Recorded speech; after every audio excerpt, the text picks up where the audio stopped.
Hello everyone, I welcome you to Rahija Biology. Here we study from basic to advanced. Today we are going to discuss the chapter number 1, Sexual Reproduction in Flowering Plants for class 12th. As you all know, the board examinations are very near for 2026. So we'll focus on the main concept also. I'll make sure to revise the whole chapter, but also make sure that we must focus on the main topics only. So let's start with this chapter. Sexual reproduction in flowering plants. What does the sexual reproduction means? You have already studied in class 10th ki what does that sexual reproduction means? Sexual reproduction basically means that fusion of gametes. What does that means? What does that means? Fusion of gametes. And we have to study this in the flowering plant. Starting with the sexual reproduction, first we should know that what are the flowers, what are the parts of flower, what is male part and the female part, and further moving we should know what is a male gamete and the female gamete. First we'll study about the flower and the pre-fertilization event. This chapter is divided in such a way that first we'll study about the flower, then pre-fertilization event कि fertilization होने से पहले कौन कौन से event होते हैं, फिर हम पढ़ेंगे किसके बारे में, fertilization event के बारे में. Then we'll study about fertilization event. Then we'll study about post fertilization. Fertilization होने के बाद क्या क्या चीज़ें बनती हैं, ये सब चीज़ें, ये 3 टॉपिक्स हैं जो हमारे मेन टॉपिक्स होंगे. Pre fertilization event. Pre fertilization event में बेसिकली हम पढ़ेंगे male gamete and female gamete कैसे बनाया जाता है. फिर फर्टिलाइजेशन में हम पढ़ेंगे किस तरीके से मेल एंड फीमेल गैमेट का फ्यूजन होता है. एंड देन पोस्ट फर्टिलाइजेशन में हम पढ़ेंगे कि आफ्टर फर्टिलाइजेशन क्या क्या फॉर्म होता है. तो let's start with the topic flower. Flower हमारे पास क्या होता है, मेल रिप्रोडक्टिव ऑर्गन होता है. इसमें 4 पार्ट्स आते हैं, कैलेक्स, करोला, एंडोशियम, गाइनोशियम. अगर मैं कैलेक्स की बात करूं तो जो हमारे पास ग्रीनिश पार्ट होता है प्लांट में, अगर तुम फ्लावर का ग्रीनिश पार्ट देखो, जब एक फ्लावर एक कली की फॉर्म में होती है, बर्ड की फॉर्म में होती है, तो उसके अराउंड एक ग्रीनिश सी लीफ लाइक स्ट्रक्चर प्रेजेंट होता है जिसको क्या कहा जाता है, कैलेक्स कहा जाता है. अगर मैं सिंगल कैलेक्स की बात करूँ, सिंगल उसके एक लीफ की बात करूँ, तो उसे हम क्या कहेंगे, sepal. Group of sepal is known as calyx. ये कैलेक्स कैसा होता है, ग्रीन होता है, लीफ लाइक स्ट्रक्चर होता है, और ये फ्लावर को प्रोटेक्ट करता है बर्ड स्टेज में, या फिर इसे हम क्या भी बोलते हैं, कली की स्टेज में इसको क्या करेगा, प्रोटेक्ट कर रखेगा. नेक्स्ट आता है करोला. करोला क्या होता है, हमारे पास सेकेंड वॉरल होता है जो किसका बना होता है, पेटल्स का बनाता है. Group of petals is known as corolla. Petals क्या होते हैं, ब्राइटली कलर्ड होते हैं ताकि वो क्या करें, अट्रैक्ट करें इंसेक्ट को, विच हेल्प इन पॉलिनेशन. अब पॉलिनेशन क्या होता है, विल स्टडी फर्दर. नेक्स्ट हमारे पास क्या है, एंड्रोशियम. एंड्रोशियम क्या होता है, मेल रिप्रोडक्टिव सिस्टम होता है. ये जो एंड्रोशियम होता है इसे हम क्या भी बोलते हैं, स्टेमेन. स्टेमेन फर्दर 2 पार्ट में डिवाइडेड होता है, anther and filament, and plus connective को भी प्रेजेंट होता है. नेक्स्ट हमारे पास आता है गाइनोशियम. गाइनोशियम क्या होता है, फीमेल रिप्रोडक्टिव पार्ट, इसको क्या बोलते हैं, कार्पल. ये फर्दर 3 पार्ट्स में डिवाइडेड होता है हमारे पास, that is stigma, style and ovary. अगर मैं एक फ्लावर के डायग्राम से एक्सप्लेन करूं तो ये जो हमारे पास तुम्हें पेटल्स दिख रहे हैं, coloured part, this is known as petals. फिर हमारे पास यहाँ लीफ लाइक स्ट्रक्चर है which is also known as sepals. Then we have a female part, this is stigma which is a sticky part. Then style which is connecting stigma and the ovary. Then we have the ovary, and inside the ovary ovule is present. This 3 part is known as carpel, which is a female part. Then we'll talk about the male part, anther and filament. This structure, this is a bilobe structure, and this stalk like structure जो क्या कर रहा है, anther को flower के साथ attach कर रहा है, that is known as filament. And combinedly they are known as stamen. और combinedly इन्हें क्या कहते हैं हम, stamen. अगर प्री फर्टिलाइजेशन इवेंट की बात करूँ तो प्री फर्टिलाइजेशन इवेंट में हम पढ़ेंगे कि जो मेल गैमेट होता है वो कैसे बनता है। आप लोगों ने क्लास 10th में पढ़ा होगा कि we have a pollen grain as a male gamete. तो ये पोलन ग्रेन बन कैसे रहा है। वहीं अगर मैं फीमेल गैमेट की बात करूँ तो फीमेल गैमेट हमने पढ़ा होगा क्लास 10th में बेसिकली कि क्या होता है हमारे पास ओवा। तो ये ओवा बनता कैसे है ये हमें प्री फर्टिलाइजेशन इवेंट में पढ़ना है। साथ साथ पोलन ग्रेन का ओवा का स्ट्रक्चर क्या होता है हमें ये भी क्या पढ़ना है, प्री फर्टिलाइजेशन इवेंट में पढ़ना है। तो जो इवेंट फर्टिलाइजेशन होने से पहले होते हैं उन्हें क्या कहा जाता है, प्री फर्टिलाइजेशन इवेंट कहा जाता है। Starting with the first event, first part that is stamen. हम स्टेमेन के बारे में पढ़ेंगे, माइक्रोस्पोरेंजिया के बारे में पढ़ेंगे, पोलन ग्रेन के बारे में पढ़ेंगे। In detail I will explain stamen क्या है, माइक्रोस्पोरेंजियम क्या है, पोलन ग्रेन का स्ट्रक्चर कैसा है। सबसे पहले if I talk about stamen, stamen क्या होता है, मेल रिप्रोडक्टिव पार्ट होता है। इसमें दो पार्ट्स आते हैं, फिलामेंट एंड एंथर। इस तरीके से हमारे पास क्या हो गया, this is a structure of anther, वो स्टेमेन। अगर यहाँ मैं ये बायलॉब्ड स्ट्रक्चर की बात करूँ तो ये हमारे पास क्या होता है, एंथर होता है। This is a bilobed structure. वही अगर मैं स्टॉक लाइक स्ट्रक्चर की बात करूँ which is a long cylindrical structure, इसको हम क्या कहेंगे, फिलामेंट बोलते हैं। If I move further to the structure of anther, अगर बेसिकली हम एंथर का स्ट्रक्चर की बात करें तो एंथर का स्ट्रक्चर जो होता है अभी मैंने आपको बताया कि वो किस तरीके से होता है, इस तरीके से बायलॉब स्ट्रक्चर होते हैं, दो लोब इसके अंदर प्रेजेंट है। जब हमने इसको ट्रांसवर्सली कट करा तो हमें क्या स्ट्रक्चर दिखा, इसका कुछ इस तरीके से स्ट्रक्चर दिखा, जिसके अंदर हमें क्या दिखते हैं, 4 रूम्स दिख रहे हैं जिनको हम क्या कहते हैं, theca. This is known as theca. ये जो हमें रूम, ये जो हमें सर्कल दिख रहे हैं इन्हें क्या कहेंगे, हम थीका कहेंगे। इनके बीच में क्या प्रेजेंट होता है, कनेक्टिव टिश्यू, कनेक्टिव भी प्रेजेंट होता है। अब दो की एक लोब में कितने हैं, 2 थीका प्रेजेंट हैं। टोटल हमारे पास कितने थीका प्रेजेंट होते हैं, 4 थीका प्रेजेंट होते हैं। इन्हें क्या कहा जाता है, टेट्रास्पोरेंजिएट कहा जाता है। The single structure is known as microsporangium. एक सिंगल स्ट्रक्चर को क्या कहा जाएगा, माइक्रोस्पोरेंजियम कहा जाएगा, क्योंकि ये 4 प्रेजेंट है तो इसका नाम क्या हो जाता है, टेट्रास्पोरेंजिएट हो जाता है, या टेट्रागोनल भी हम कहते हैं। I hope this is clear to you. Next, अगर अभी हमारा पास यहाँ तक हमें क्या समझ में आ गया, हमें स्टेमेन समझ में आ गया कि स्टेमेन हमारे पास क्या है, मेल रिप्रोडक्टिव सिस्टम होता है। इसमें 2 पार्ट्स आते हैं, फिलामेंट एंड एंथर। एंथर क्या होता है, बायलॉब स्ट्रक्चर होता है।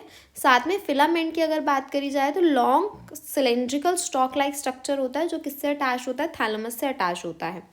अगर हमने एंथर के स्ट्रक्चर को फर्दर डिटेल में पढ़ा तो हमें समझ में आया एंथर बायलॉब स्ट्रक्चर होता है। इसमें थीका प्रेजेंट होते हैं, 4 थीका प्रेजेंट होते हैं इसके अंदर।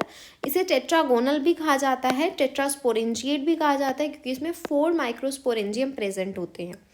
अब हम सब ने पढ़ा है कि मेल पार्ट में, स्टेमेन वाले पार्ट में क्या प्रेजेंट होता है, पोलन ग्रेन प्रेजेंट होता है। क्या प्रेजेंट होता है, पोलन ग्रेन। एक्चुअली में ये पोलन ग्रेन बन कहाँ रहे हैं, इन्हीं माइक्रोस्पोरेंजियम में पोलन ग्रेन बन रहे हैं। तो आई होप आपको मैंने ये जो 3 हेडिंग लिखी थी उसमें से स्टेमेन का पार्ट क्लियर हो चुका होगा। अगर मैं आगे बढ़े हम माइक्रोस्पोरेंजियम में, if will study about the structure of microsporangium, ये जो हमने स्ट्रक्चर अभी देखा था इसको अगर मैं क्लोजअप में देखूँ, इसका इतना पार्ट देखूँ तो मुझे कैसा दिखेगा, मुझे इस तरीके से इसके अराउंड कितनी वॉल्स दिखती हैं, 4 वॉल दिखती हैं। ये मेरे पास था स्ट्रक्चर 1,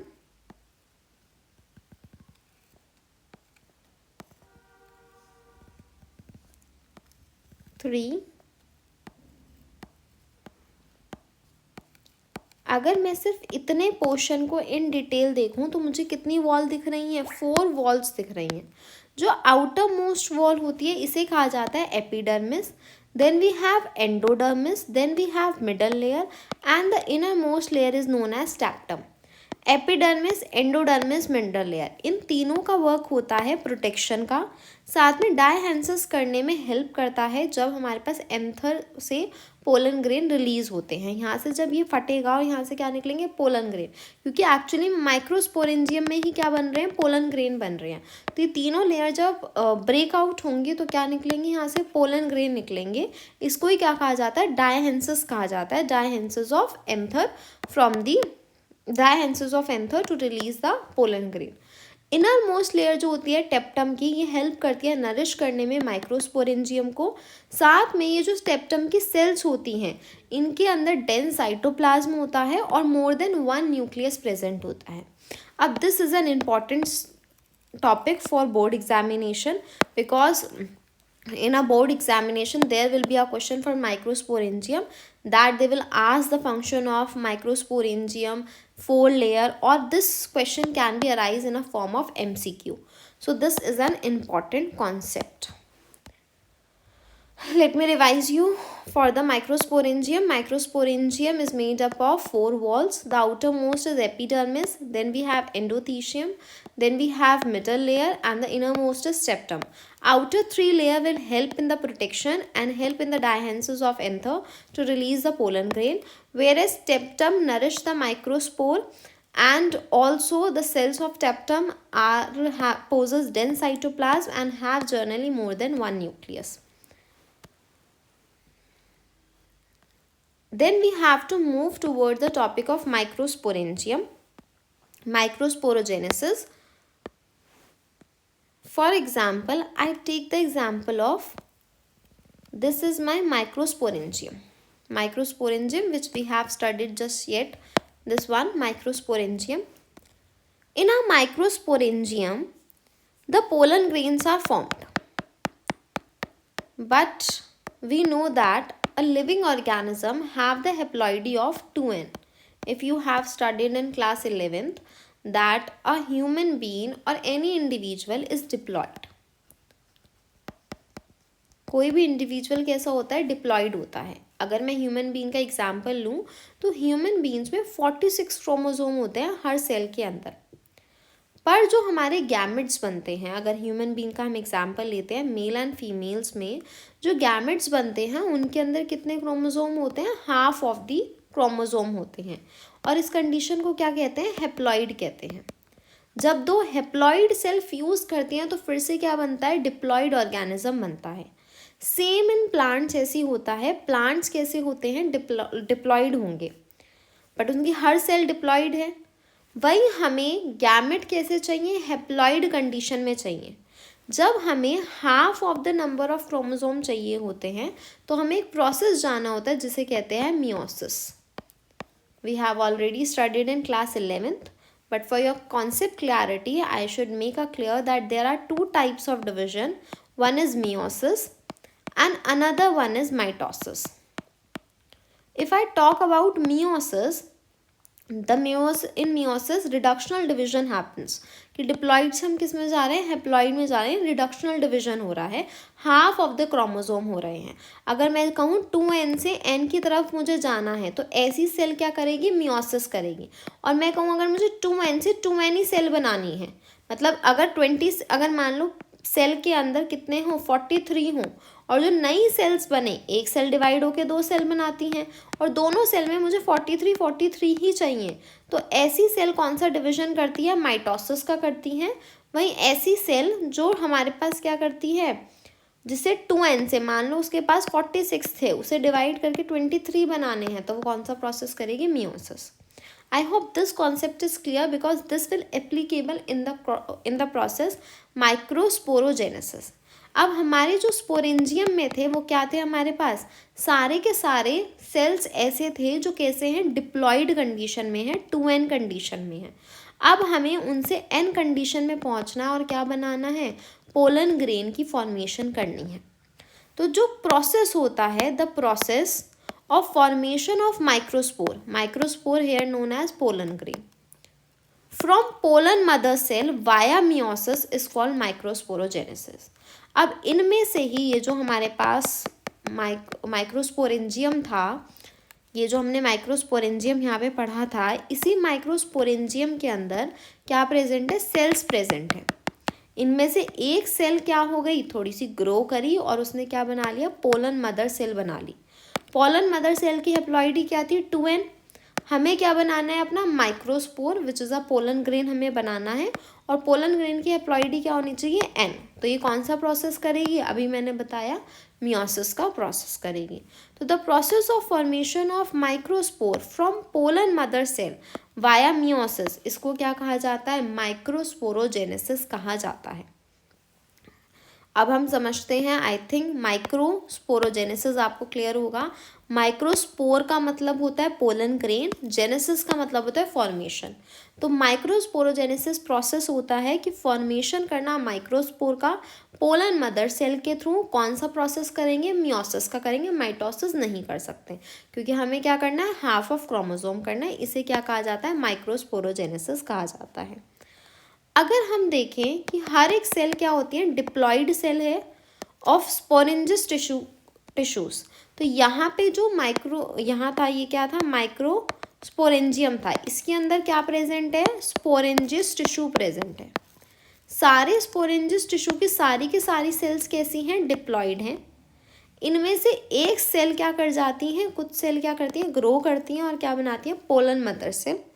ये पोलन मदर सेल कौन सा प्रोसेस जाती है, मियोसिस का प्रोसेस, और क्या बनाते हैं वो, हैप्लॉइड सेल्स बनाते हैं। अब for example you have pollen mother cell. Pollen mother cell ने कौन सा प्रोसेस करा, मियोसिस 1 का प्रोसेस करा। कितनी सेल बन गई, 2। देन इट अंडरगो अगेन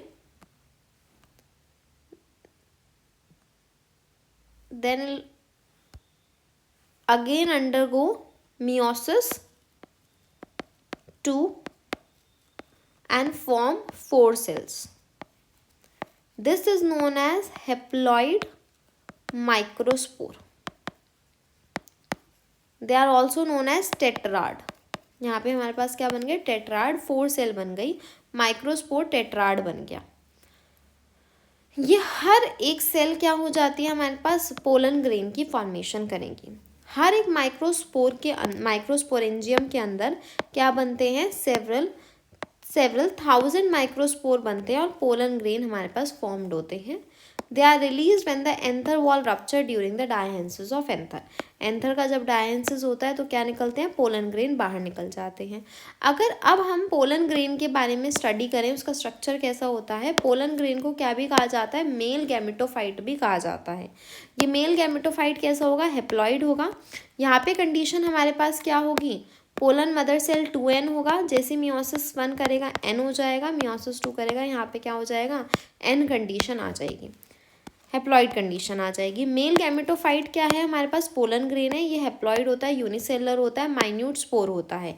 इसका साइज वेरी कर सकता है, कलर, शेप, डिज़ाइन सब वेरी कर सकते हैं।